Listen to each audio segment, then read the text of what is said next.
ఈరోజు ఈ నగరం విశ్వ నగరంగా పెరగాలి. పదే పదే చాలా సందర్భాల్లో చర్చలు వచ్చినప్పుడల్లా ఆంధ్రప్రదేశ్తో పోటీ పడదాం, మనకంటే అమరావతి ముందుకెళ్తుంది. మనం అమరావతితోని ఆంధ్రప్రదేశ్తోనే ఏందా పోటీ పడేది? ప్రపంచంతోనే పోటీ పడదాము. న్యూయార్క్ లేదా, టోక్యో లేదా, దుబాయ్ లేదా, ఈ నగరాలతో పాటు మౌలిక వసతులను పెంపొందించుకుంటే ప్రపంచంతో పోటీ పడే శక్తి తెలంగాణ ప్రజలకు ఉన్నది.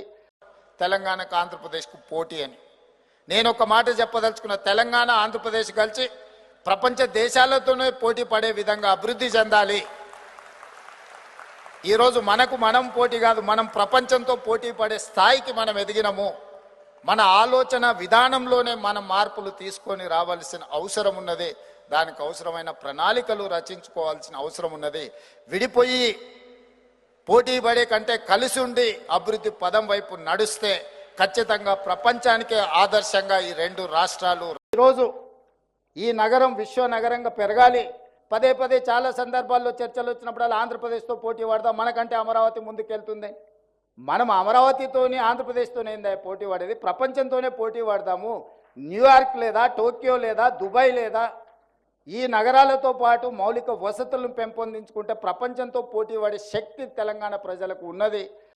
తెలంగాణకు ఆంధ్రప్రదేశ్కు పోటీ అని నేను ఒక మాట చెప్పదలుచుకున్న. తెలంగాణ ఆంధ్రప్రదేశ్ కలిసి ప్రపంచ దేశాలతోనే పోటీ పడే విధంగా అభివృద్ధి చెందాలి. ఈరోజు మనకు మనం పోటీ కాదు, మనం ప్రపంచంతో పోటీ పడే స్థాయికి మనం ఎదిగినము. మన ఆలోచన విధానంలోనే మనం మార్పులు తీసుకొని రావాల్సిన అవసరం ఉన్నది. దానికి అవసరమైన ప్రణాళికలు రచించుకోవాల్సిన అవసరం ఉన్నది. విడిపోయి పోటీ పడే కంటే కలిసి ఉండి అభివృద్ధి పదం వైపు నడుస్తే ఖచ్చితంగా ప్రపంచానికే ఆదర్శంగా ఈ రెండు రాష్ట్రాలు